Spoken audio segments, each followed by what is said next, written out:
day. Today is August 27th, 2025. I'm Derek Fildebrandt, publisher of the Western Standard, and you're watching The Pipeline. I'm joined by my usual buddies here, former Western Standard opinion editor Nigel Hannaford. Here I am again. And Western Standard senior Alberta columnist Cory Morgan. Always a pleasure. Having internet trouble, so she may or may not join us from Vancouver, is the always lovely Elise Mills. We'll see if she makes it on. If so, we'll just sneak her in.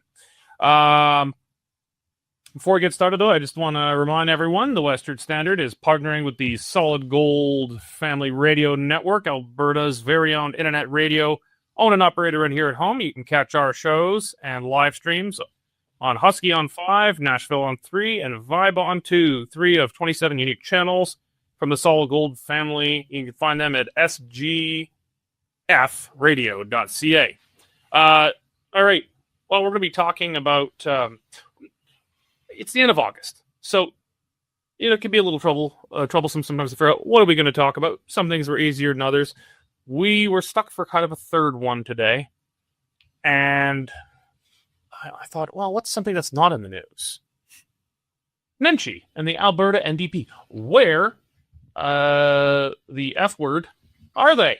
They're just gone. We're going to have a discussion about the very low profile the Alberta NDP's had, trouble it's had punching through in the polls, despite what a lot of pundits say, the huge opportunities they should have with the UCP.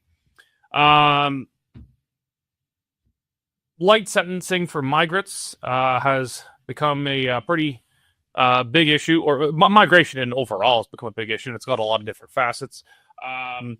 The Conservative parties, Michelle Rempel and Pierre Poilievre, have put forward a private member's bill to prohibit judges from giving intentionally lighter sentences to migrants in cases where that might jeopardize their ability to get citizenship. That seems like it should be an uncontroversial thing. The only controversy should be, why the hell are we doing that to begin with? So we'll chat about that bill and issue. But we're going to start first with, I love this headline, Queers for Palestine versus Palestine for Queers. Well, I'll let you set it up, Cory.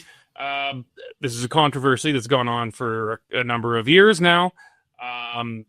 And in Ottawa, during the Pride Parade, it seemed an unstoppable woke force met an immovable, politically correct object. Yeah, I mean, I guess they're trying to outwoke each other or something.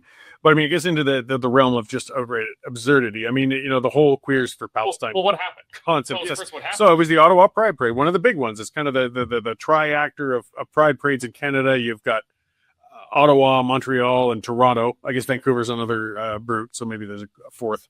They were going to have their big march, and Queers for Palestine basically set up and blockaded them, stopped the parade in its tracks. They negotiated with a bunch of ridiculous demands, I guess, of the Pride marchers, which, again, how Pride marchers could do anything with Palestine or anything of the sort, who knows? And it came to an impasse, and in the end, the organizers of Ottawa Pride canceled the parade. Said, well, that's it. We're not going further. It's just the levels of weirdness and extremism and ridiculousness of this whole thing on so many levels. Again, Queers for Palestine, everybody's like, you guys are I think the best meme is the one saying, chickens for KFC.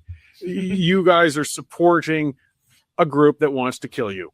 If you go to Palestine, they will kill you. They will throw you off buildings. They will. That's just the nature of it. They're not hiding it. The only ones who deny that are Western liberals. Meanwhile, the Pride organizers for the rest of the parade, it just shows the weakness of them too, though. They don't know what to do. I mean, in pretty much anything else, if you've got a tiny minority blocking your own parade, you'd maybe kind of just shove them aside and say, that's enough out of you guys, and whatever the gender may be of the bunch, and just move on. But they capitulated. They said, well, we don't know what to do. BLM did this to them years ago, too. That was funny. We got, with the hierarchy of victimhood and minorities and wokeness and Black Lives Matters. Again, they were terrified. What do we do now? Are we, is queer more important, or BLM or whatnot? And they ended up letting their parades get derailed there. This could be the beginning of the end of Pride parades, though. And if they're going to let the fringe groups just take them over every time. Nigel, who outranks who? LGBTQ plus 2SI XYZ, Palestine, or Black Lives Matter?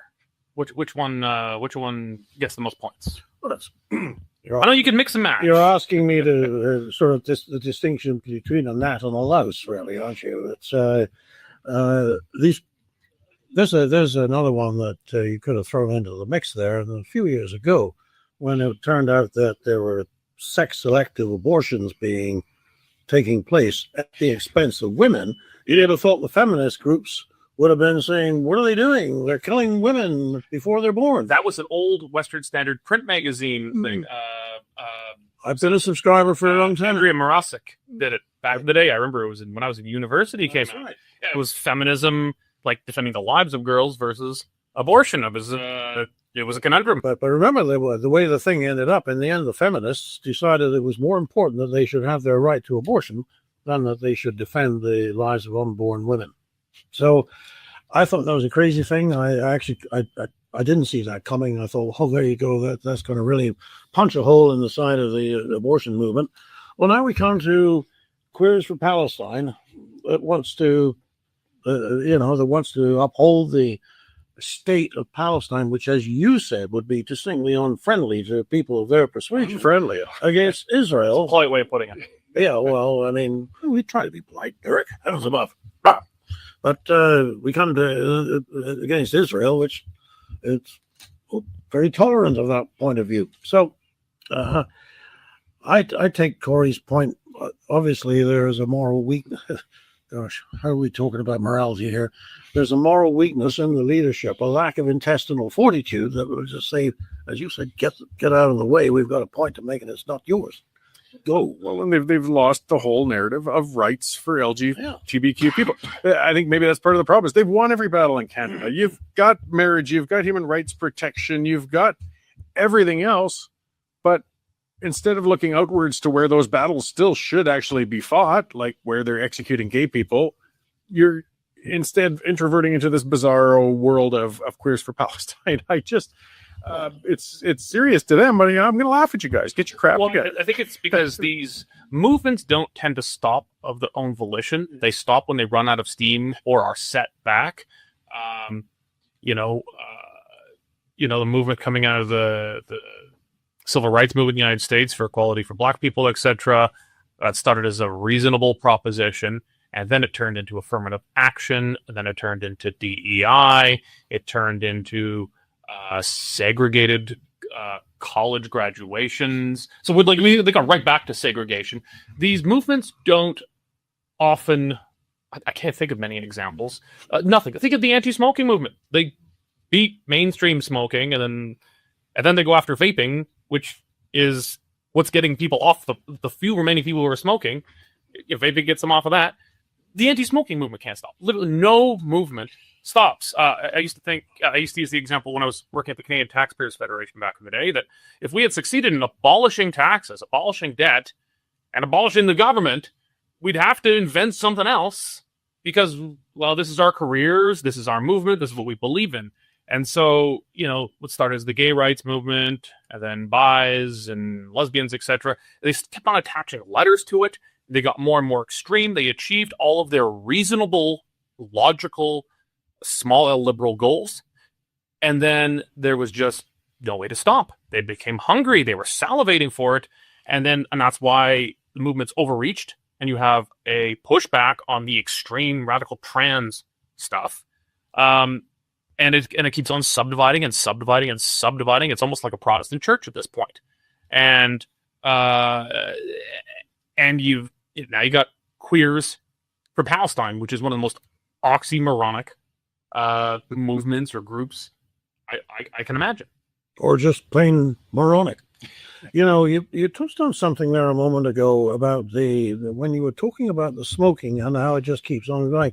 Well, you realize, of course, that in that particular instance, there is a lot of government money that goes into the anti-smoking movement. Yeah, there is for this too. And I just come back. I want to follow the money. Who's paying Queers for Palestine? I asked. Hamas. Well, that's a separate issue, but there have been some groups funding. Obviously, somebody is behind this. and keeping them going. And it doesn't matter to these people that it's oxymoronic. It's publicity. It's putting a name out in front. Is there a hierarchy?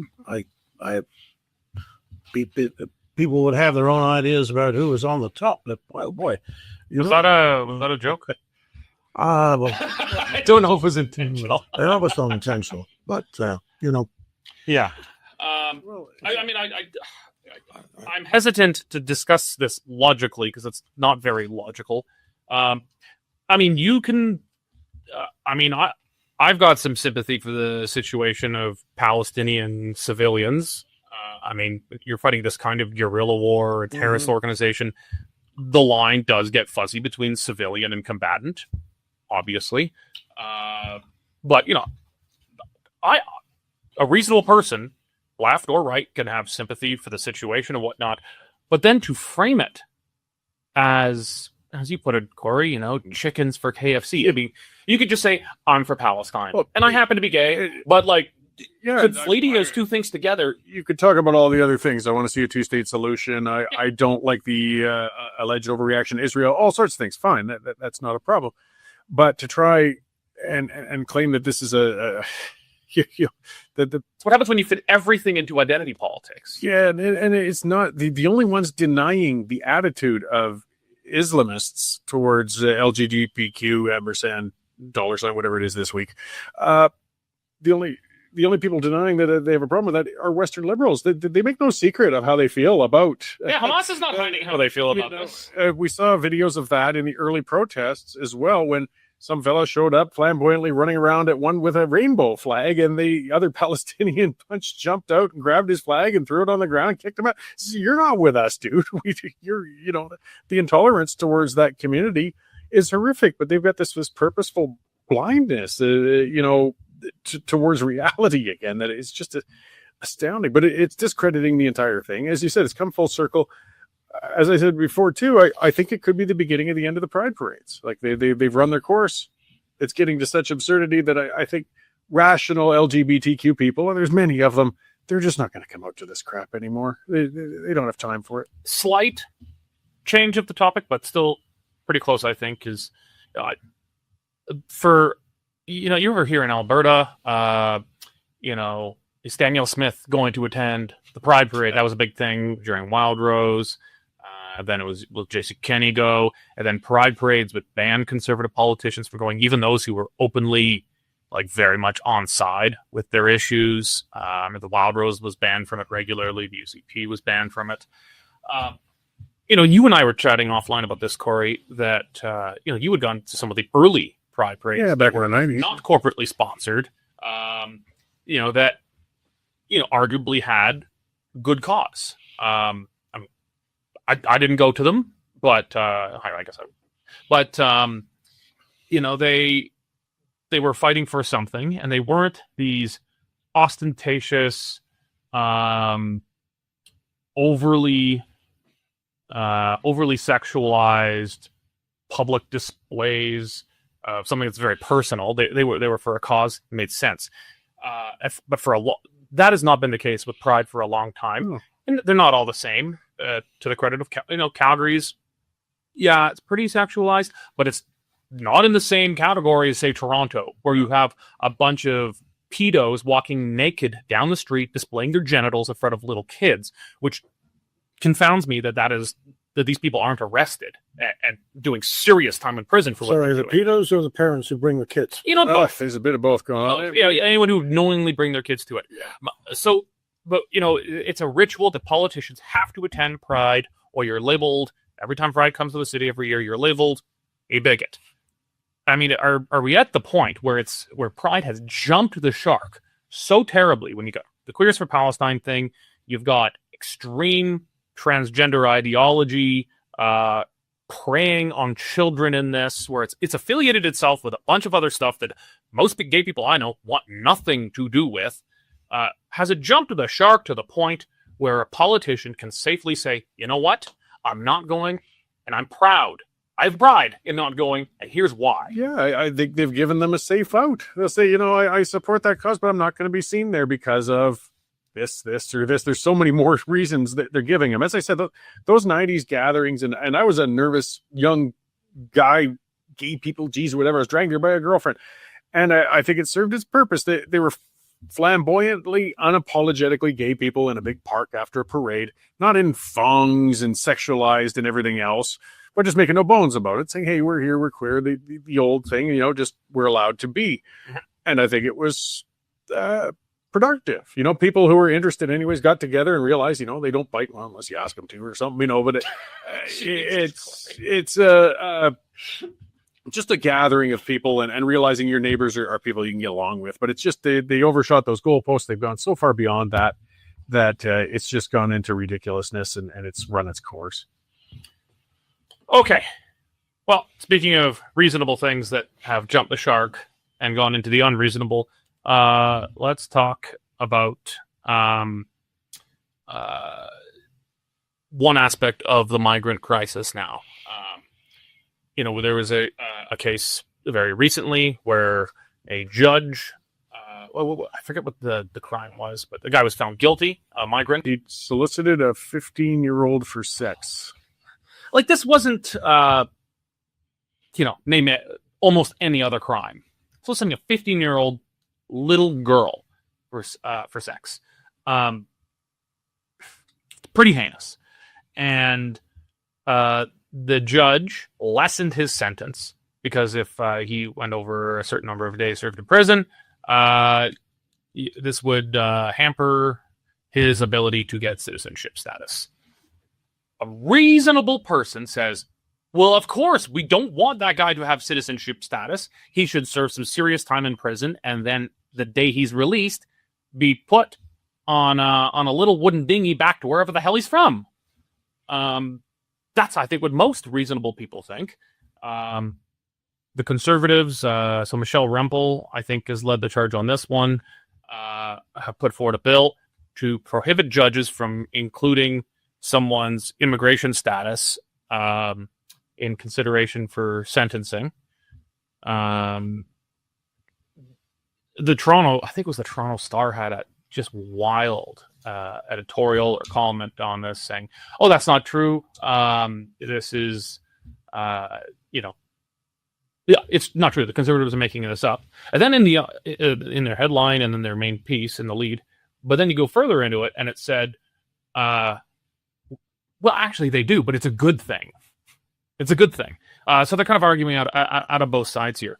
But I feel like we're just absolutely bonkers that there's anyone in this country, Nigel, who is going to stand up and defend giving lighter sentencing to sexual predators on children because it could harm their ability to stay here even longer and have even more rights in our system. Yeah, well, there's really nothing to argue about here. To the point of the case that Michelle Rempel was talking about, and that we ran yesterday, I think. The fellow the offender had stabbed his victim in the arm and stomach, leaving him with 18 stitches and 50 staples. Instead of jail, the man received a conditional sentence of 2 years less a day to help him avoid removal from Canada. So this isn't just not a one-off. No, it's a regular thing. There's something going on here. And, we do know that the Canadian judiciary has already been instructed to apply justice unequally. I'm speaking here of the Gladue decision, which is a few years old now, but the basic gist of it is that you treat people of Indigenous extraction differently to everybody else in recognition of the peculiar cultural circumstances under which they labor. So we don't have equality under the law with Indigenous people. Now, apparently, we don't have equality under the law, not merely with people who do this kind of thing, but not even bloody citizens. Like, be a non-citizen, you'll get off more likely than if you're a Canadian citizen and stab somebody in the arm and stomach and put a bunch of stitches in them. Nigel, this is crazy. Well, Nigel, you mentioned differences in sentencing, which we would have for a long time with Indigenous versus non-Indigenous Canadians. You're from England. maybe it's worth bringing up then that there is differences for sentencing or the justice system for Indigenous Britons versus non-Indigenous Britons, except it goes the other way around. Indigenous Britons get thrown in prison for memes. He can talk. It's talking about it if you like bacon. And on the other hand, the government actively and in a coordinated fashion ignores migrant rape gangs. Yep. So this is not just a Canadian thing. This is a disease that has spread throughout our entire civilization, and it's just been normalized, at least in very large segments of the leadership classes of our society, among our politicians, our bureaucrats, our business leaders, our judges, our prosecutors. It's not just here. No, it certainly isn't. I do think that there's some truth in that old saying that those whom the gods would destroy, they first make mad, because this is madness, and it is destroying us. There just isn't an argument that would impress me to say that somebody who's not a citizen should be treated more leniently than somebody who is. If it's going to have equal justice under the law, it's got to be the same for everybody. And that's what we've always thought that we had in Canada. And now we find we don't. So why do they do it? I think they actually want to feel they did something good. That they were, when they could have been mean, they were gentle. When they gave somebody a second chance. It's all about the gratification, the feelings of the judges and the people in it, because there's no other explanation that I can think of that would make any sense. And I just don't see, unless you have such an overwhelming conspiracy theory that, in which case I'm listening. No, I don't know. I can't figure out the grand conspiracy to explain this one. And it just, I see what you'd think would be a simple route out of this. If they aren't citizens, fair enough. And you've got a conviction of a serious crime. I don't even talk about, putting him in prison for a couple of years and then deporting him. Why should we spend that money?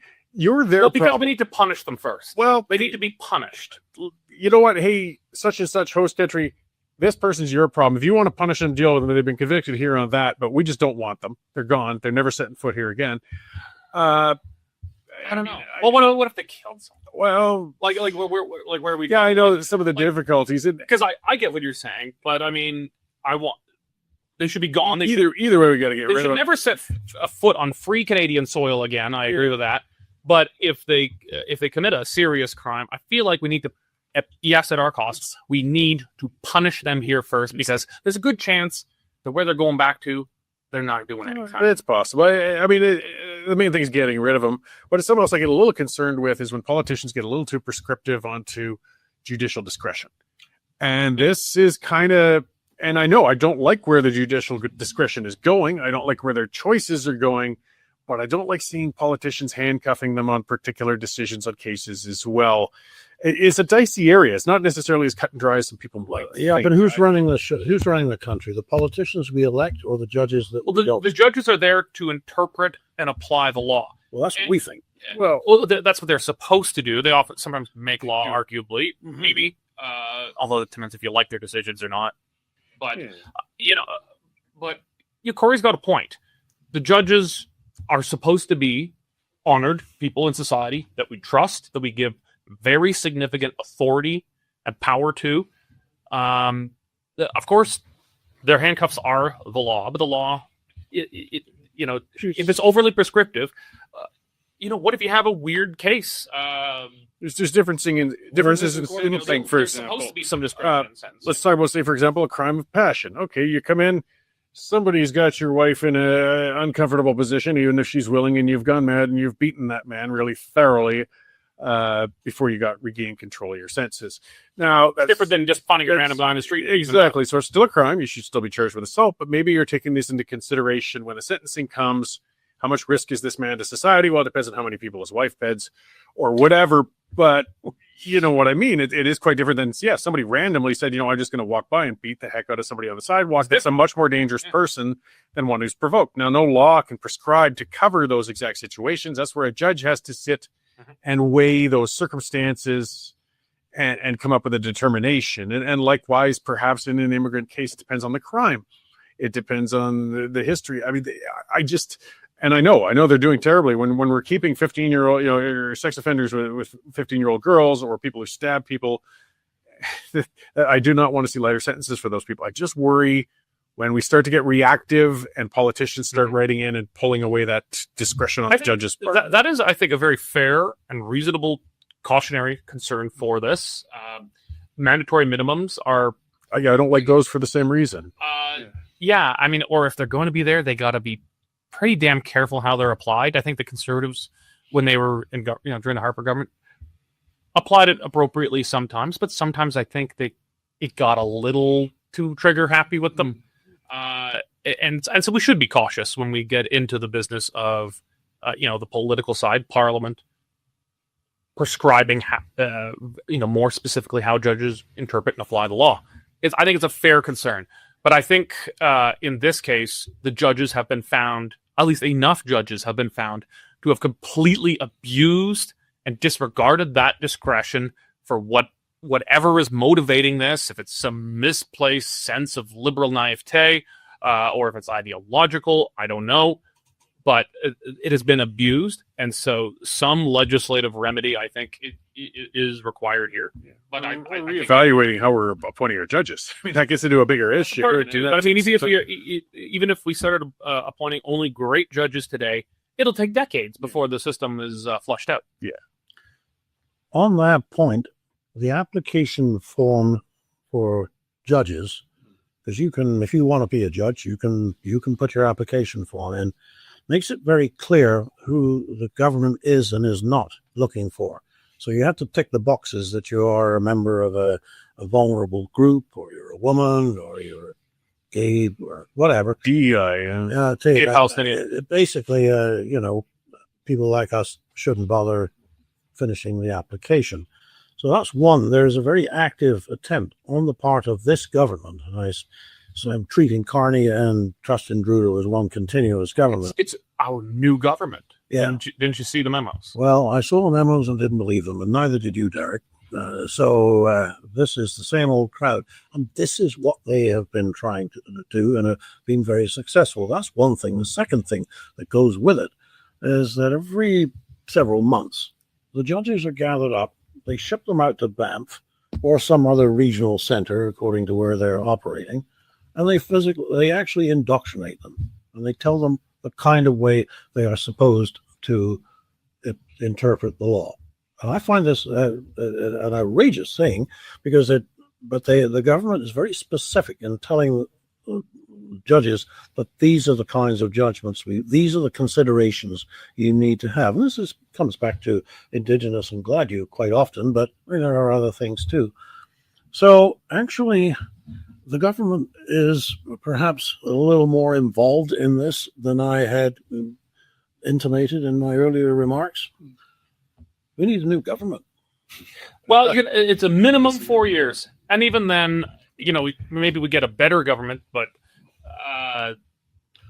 we are in such a hole on so many fronts. Yeah. I don't think anyone can dig us out. I think this country has already passed the point of no return. Well, you don't have to convince me of that. Yeah. But anyone's like, let's fix Canada. You can't. It's already fundamentally shattered. You can't put it back together at this point. But I guess some of the cyclical nature of a democracy and late stage, I guess you could say. I mean, it begins properly and with good intent, with freedoms, but eventually devolves late stage democracy into the mess that it is. Yeah. Yeah. And almost needs I think Plato had something to say about the cycle, and there's been a few philosophers who've hit that. Yeah, and it needs a reset. And unfortunately, those resets can be pretty ugly sometimes. Yeah, I'm not really looking forward to the reset. But I'm not really enjoying what we're doing now either. No. Okay. Pretty closer to home here. When I mentioned this to you as a topic when you came in the newsroom today, Nigel, you said, why would we talk about Nenshi and the NDP? I guess is there anything in the news that brought them up? And I said, no, which is why we should talk about them. The Alberta NDP is a pretty large opposition party. It's got, foreign opposition. I think it's actually the biggest opposition in Alberta's history. It's pretty large. They kept the UCP to a not narrow majority, but a smaller majority. A polled pretty respectably in the last Alberta election. But Nenshi's finally got his seat. But he's been the leader of the NDP for you mentioned how long, but it's well over a year now. And the NDP is weaker than it's been at any time, I think, since they were first elected to government in 2015. Their fundraising is not great. Their polling is not abysmal, but it's pretty far behind. It's 54 Conservative, 40 NDP, and 6 other. They're not doing too strongly. Where the F word is Nenshi's NDP right now? Well, I think okay. Let's start by saying they are nowhere, and then see if there is anything that we can concede as being a reasonable explanation for that could change. You could say it's summer. Nobody's interested. Well, that's largely true. The legislature doesn't sit. It hasn't sat since May. It won't sit until October the 27th. And by the way, that's a good thing. When the legislature is in session, they're spending your money. Best that they not show up. But it does not give the leader of the opposition a chance to grandstand and make speeches and show off and occupy the TV channels. Now, you made the point that they've got no money. It's actually quite bad. I won't bore you with the details unless you want me to, but they're having trouble. The UCP is not vastly outraising them when it comes to money. And you could say Mr. Nenshi is just keeping his powder dry, waiting for the right opportunity. Right now, Smith is riding high in the polls and making good headlines. You're not going to punch through on that. But the thing is, he's actually, I don't think he's got a hell of a lot of powder, and what he has been trying to do hasn't worked. Here's 6 things. He thought UCP voters would divide on independence. So he got to get his own Better Together tour. Nobody goes to it, but you do. We've registered. No one's even heard of it. Yeah, I'd forgotten about that. That's right. And Thomas Lukaszik's getting more people. Yeah. So, and if you go to the NDP website, you look it up, it says register here. Well, if you want to go to one of Daniel Smith's Alberta Next pals, you just show up. There's no question of it being closed off in that way. So that's not going too well. The next thing is that a couple of weeks ago, there was a silly story about the UCP keeping receipts hidden. I don't think that came from the top. I don't know how that. Well, Smith denied that she knew anything about it. Yeah. It's a bit odd, but it was a misstep, though. There's no doubt about it. It was certainly, and then she questioned it, and Daniel just said, "Oh, all right, we'll put them. We'll make them available again. Fair, fixed, done." So where did that go? Nowhere.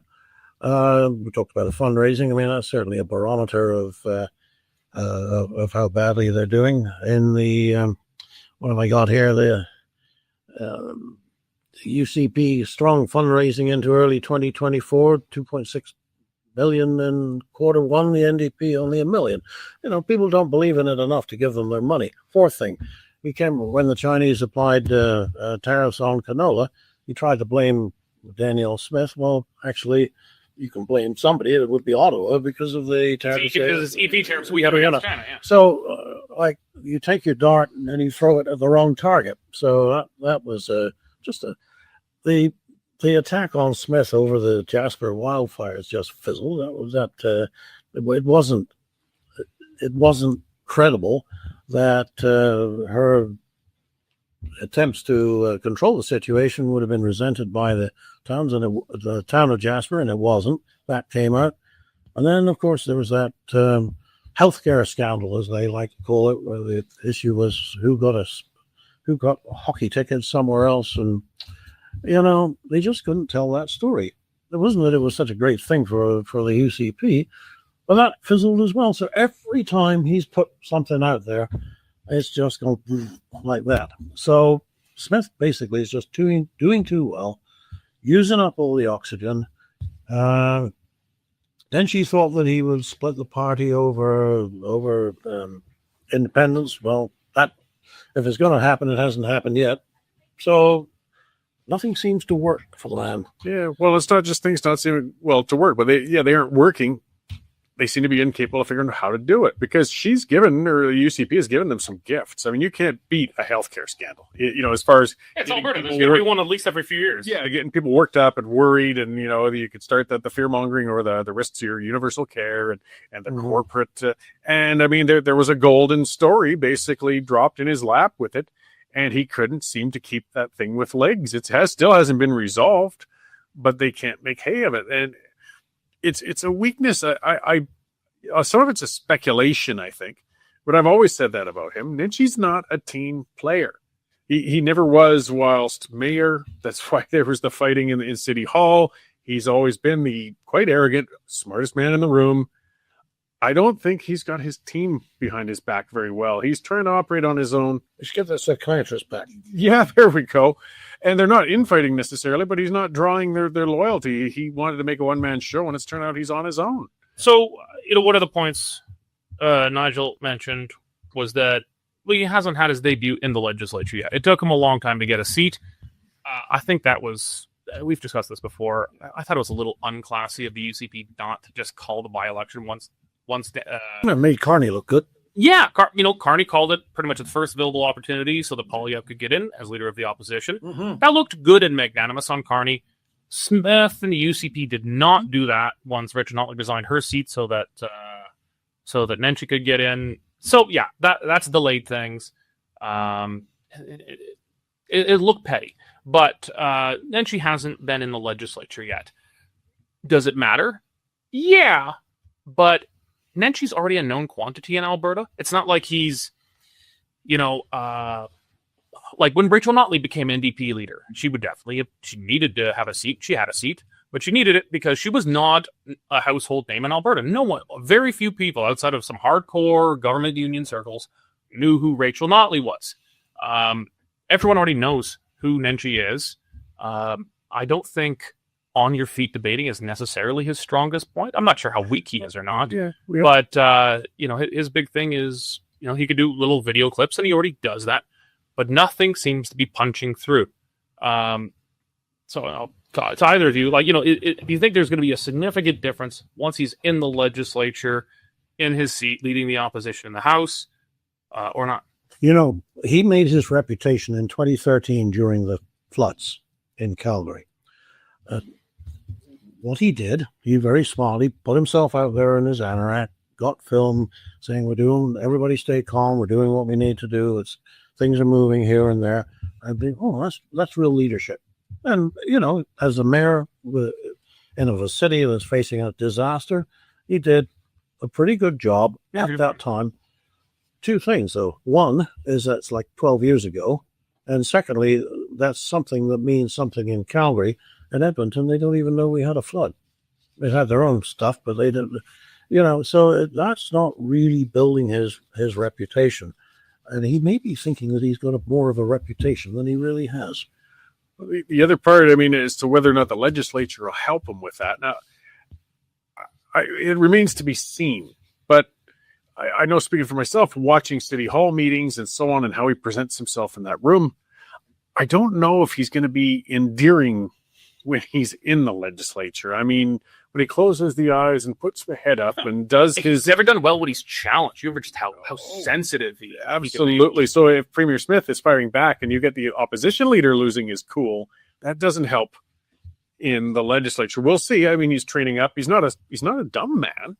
But I don't know if that legislative time is going to be what gets him to, as we're saying, kind of punch through or bring himself in anywhere. They're laying their hope on that, I think, but I don't know if he has the personality to do that. Rachel Notley was actually charismatic. She could handle herself well in opposition and kind of smile and poke at them, but I don't know if Naheed's going to do that effective. I see him, I think of Gil McGowan and what we've lost. They're not moving the polls. The NDP are at 40%. That's down roughly, I think, 5-ish or so from the election. UCP at 54, up roughly 4 points. There's been a few points shed to other, and normally it's like about half a dozen seats if it sort of translates. Yeah, so the NDP would lose seats today. The NDP vote was very efficient for its vote. The NDP outperformed generally what they should do. but they unified the left pretty hard behind them. But the NDP is now back in Calgary. In Calgary, the UCP is leading by 4. In Edmonton, the two parties are statistically tied. The NDP has won every single seat in Edmonton since 2015. 10 years. It's been a decade, and they've held every single seat. Right now, they're statistically tied. Now, again, you have to look. How's that going to break down in actual seats? Hard to say. But it means they're probably going to lose a couple Edmonton seats. And the NDP are 34 points behind outside the two big cities. And the NDP simply cannot win unless it starts winning some of the small cities that they won in 25th, small cities and some kind of northern rural ridings that they won in 2015 due to so-called vote splits, without opening that can of worms too much. That's 34 points behind outside the two big cities. They have no chance of picking up any of those. There's just no, right now, there's no mathematical path to victory. Still 2 years to go until the next election. Campaigns matter. People pay more attention. All sorts of things can happen. But, if there was one area of vulnerability, and Nigel, you touched on this, it was perhaps around independence. Independence is supported, depends on the poll, roughly 1/3 of Albertans, up to 40%. 45 is the very highest we've ever seen it in some polls. But among UCP supporters, 66%, 2/3 of UCP supporters support independence, 1/3 are opposed to it, whereas NDP voters are about 98% unconditional federalists against independence, full stop. So, as an issue, that's actually purely in pure partisanship. That's a good issue for the NDP. They're on the side of majority support. The other side can't be on the side of majority support because it'll split the party. 2/3 of the UCP's voters support independence, probably significantly higher among party members. So that should be good for the NDP. But ever since independence has flared back up again, the NDP's actually dropped in the polls. Explain the math of that to me, Cory. I'm not quite sure, because it would be a good wedge. I mean, that's one of those things that's a deal breaker for a lot of people. That's not a fuzzy one. You're often either in or out, and he's not capitalizing well on it. But I think Smith has been very effectively straddling the line in keeping her party members happy with it, but not taking an overtly independent stance, because that would be that deal breaker for a whole lot of Albertans. It's kind of along the lines of even, we'll respect the right to hold a referendum, but we're not an independence party. And if 30% of people voted or 40% to go into referendum, I think it leaves Smith very, very strong, saying we've got a really big growing problem here, and we will fix it so that 40 doesn't turn to 60, which I know enrages some of the hardcore independence mind when they say things like that, but it's worked well for her to kind of sit on both sides of it and not let Nenshi turn it into a wedge. She keeps the regionalists happy, but doesn't fully go over towards an independent stance, which would cost her dearly. They've tried to paint her. They've called her that in multiple videos that Nenshi's put out, saying she's a separatist and her party separatist. And it's not grabbing, because they aren't. And they haven't. Well, the party members are. Well, some of them. Yeah, most of them. The majority are. But either way, it's not worked. Okay. We ought to put a pin in that there, because we're almost out of time. Our parting shots. We'll start with you today, Nigel. Okay. So, we all remember how a few years ago, the German Chancellor visited Canada, visited with Mr. Trudeau, said, we really want to buy some natural gas. Mr. Trudeau walked him to the end of the dock, faced the cameras, and said there isn't a business case for it. Yesterday, and we were scandalized, yesterday, Prime Minister Mark Carney says upgrades to ports in Montreal and Churchill, Manitoba could be on the list of major infrastructure projects fast-tracked by the federal government as it aims to strengthen Canada's economy. Port expansions would enable shipments of liquefied natural gas out of Canada.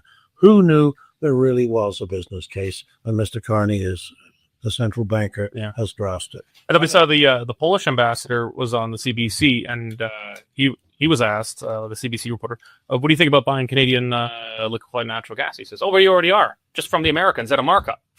Yeah. Well, there's a business case. For God's sake. Why didn't I think of that first? We don't deserve this piece of land we sit on. I tell you. Cory. Just a quick shot at Canada's silent service, the RCMP. Whereas I was driving back from BC yesterday, an accident on the Rogers Pass on the Trans-Canada Highway corked it up solid. Whereas, so as many as probably, because there's 6,000 vehicles a day use that route, it was corked for 8 hours. We were stuck sitting in hot weather on the side, no cell coverage on that highway, and the police could not give us an update, would not tell anybody what is going on, how much longer it might be. Part of their bloody job is communication, and I don't know why the RCMP just feels like everything is a need to know with Canadians, even down to that. Well, they didn't even tell when there was a mass shooting going on in Nova Scotia. They didn't even tell people. Or in Strathmore, when there was a guy shot 2 people in a truck, was rampaging and running around, the RCMP wouldn't tell us. It's just par for them, and it's tiresome. Send a car to drive down the thousands of people baking on that highway on each side of that, just to let us bloody know what's going on. Oh, it was long. 8 hours. That is bonkers. It tested Jane and I's relationship. I'll tell you that. If you made it through that, you'll make it through anything. Well, she didn't kill me, so it was a plus. Hey, maybe then the RCMP shows up. Yeah. Okay. I want to point out my new favorite internet sensation. This 12-year-old girl from Scotland. Let's throw the original image up first before we put up that AI image. Many of you have already seen it. I just gotta point it out. We were kind of talking about some of the madness in the UK. People arrested for yelling, "I love bacon." People going to jail for memes. The UK's police willfully ignored migrant grooming rape gangs. Rape for all countries in Europe that have high migration rates is way up. No, people don't want to talk about it, but it's a real issue. Can't be ignored. Everybody knows about it now. And a little 12-year-old girl, maybe overzealously, I don't know the circumstances, armed herself with some blades because she's worried about these migrant rape gangs going around in Scotland, and she got arrested. A little 12-year-old girl. So let's show the picture there. I mean, she looks like Bill the Butcher from Kings of New York, or some have said Braveheart. Let's put that the AI image up. Yeah, kind of capturing the spirit of Scottish resistance to the madness that is consuming Scotland, the UK, Europe, and all Western civilization right now. So, tip of the hat to her, at least based on what we know so far. All right, Cory, Nigel, thank you. John, running the studio, thank you. And all of you who have joined us today here on the Pipeline. Remember, the Western Standard survives because people like you join as a member and contribute to the independent journalism that we are doing here now. Go to westernstandard.news, click on subscribe, and it's only $10 a month or $100 a year for unlimited access to all Western Standard content past the pesky paywall and to support the work that we are doing here in the West. Thank you very much for joining us today. God bless.